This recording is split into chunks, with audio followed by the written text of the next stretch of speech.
नमस्कार। Beats news 24x7 में आप लोगों को स्वागत है। जी हाँ, यूक्रेन पर रूस का हमला सोशल मीडिया पर युद्ध की बहस को कैसे दबा रहा है चीन। रूस की आक्रमण पर यूएन में हुए वोटिंग में हिस्सा न लेकर चीन ने यूक्रेन में जारी युद्ध से खुद को कूटनीतिक रूप से अलग रखा है। दूसरी तरफ चीन सोशल मीडिया प्लेटफॉर्म पर युद्ध को लेकर जाहिर किया जा रहा है मजबूत विचारों का दबाने का प्रयास भी लगातार कर रहा है। युद्ध की स्थिति में चीन ने अपने लिए ऐसे ही बीच का रास्ता बना के रखा। बीते महीने में चीन का राष्ट्रपति शी जिनपिंग ने ऐलान किया था कि बीजिंग और रूस के बीच हाल ही में प्रगाढ़ हुए संबंधों को कोई सीमा नहीं है।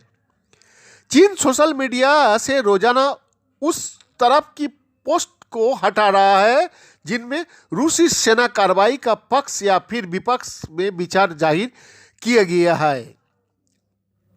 चीन में ट्विटर सरीखे प्लेटफॉर्म यूबो पर एक शख्स ने लिखा, फिलहाल किसी में यूक्रेन के साथ खड़े होने का हिम्मत नहीं है। ये पोस्ट पूरी तरह से रूस का समर्थन में था। चीन की सेंसरशिप का ट्रैक करने वाले फेरी बेवो के मुताबिक इस पोस्ट और इसके जैसे ही अन्य पोस्ट को हटा दिया गया। युद्ध शुरू होने से पहले बिचेट मैसेजिंग ऐप पर व्लादिमीर पुतिन से इस्तीफा की मांग करने वाले एक सेवानिवृत्त रूसी जनरल की खुली चिट्ठी शेयर हो रही है। अब इसको ब्लॉक कर दिया गया है। रूस के समर्थन में व्यक्त किए गए कुछ विचारों को भी सोशल मीडिया से हटा दिया गया है।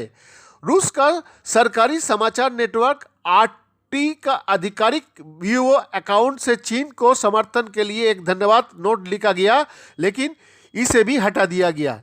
पोस्ट में लिखा था, खुशी है कि रूस ने यूक्रेन में नाजियों से लड़ने के कठिन काम की शुरुआत की है। रूस पर लगाए प्रतिबंध अस्वीकार्य है। किसी खास कंटेंट से निपटने के तरीका के लिए चीन की सरकार लगातार सोशल मीडिया प्लेटफॉर्म को निर्देश दे रही है और उन पर इनका पालन करने का दबाव भी है। इन्हीं निर्देश में से एक कथित तौर पर लीक हो गया और चाइना डिजिटल टाइम्स ने इस बारे में खबर भी प्रकाशित कर दी। ऐसा कहा जा रहा है कि इस महीने चीन का केंद्रीय नियामक cyber space administration of China ने सभी कमर्शियल वेबसाइट्स, स्थानीय और निजी मीडिया से कहा है कि वो यूक्रेन संघर्ष से जुड़ी किसी मुद्दे पर ना तो लाइव स्ट्रीम करे और ना ही इंस्टाग्राम का इस्तेमाल करे। इसके अतिरिक्त चीन में विदेशी मीडिया की रिपोर्ट करना और किसी भी पक्ष के लिए दुर्भावना से भरे संदेश पोस्ट करना भी सख्त स्तर पर प्रतिबंधित हो गया है।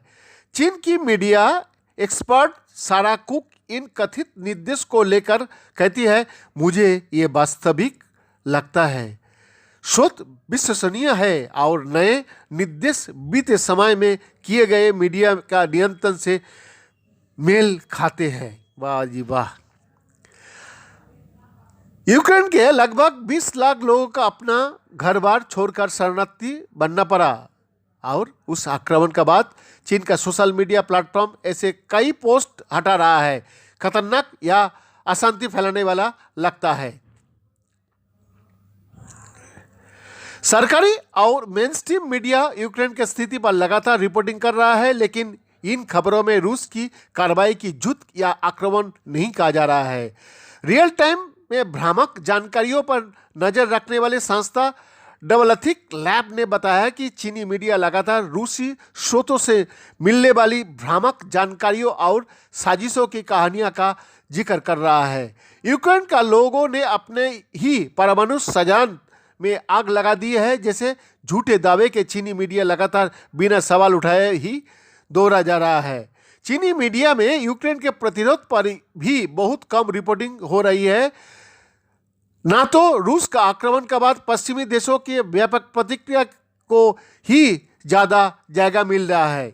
सारा कुक कहती है, मेरे विचार में यूक्रेन से संबंधित कंटेंट पर सेंसरशिप असंतुलित है। उन टिप्पणियों और आवाज़ों को अधिक दबाया जा रहा है जो चीन की आधिकारिक रुख का विपरीत है। चीन की मीडिया में यूक्रेन के घटनाक्रम की आलोचना दिखाई देती है, लेकिन अक्सर ये अमेरिका को निशाना बनाकर की जाती है, जिस पर संघर्ष भड़काने का दोष मारा जाता है। चीन की सरकारी अखबार ग्लोबल टाइम्स में छपे एक लेख में अमेरिका पर यूक्रेन में हथियार बेचकर मुनाफा कमाने का आरोप लगाया गया। एक अन्य लेख में चीन की छवि खराब करने के लिए अमेरिका पर यूक्रेन संकट को लेकर भ्रामक जानकारी फैलाने का आरोप लगाया गया।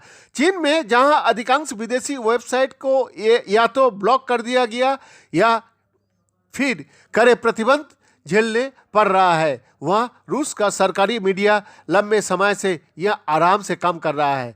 स्पुतनिक जैसे रूसी मीडिया आउटलेट्स को वेबो पर 1.16 करोड़ फॉलोअप या फॉलोअर्स है। कई बार चीन की सरकारी मीडिया इसके हवाले से यूक्रेन संकट से जुड़ी खबरों को रिपोर्टिंग कर रही है। बैद्यनाथ का रिपोर्ट, 20 24।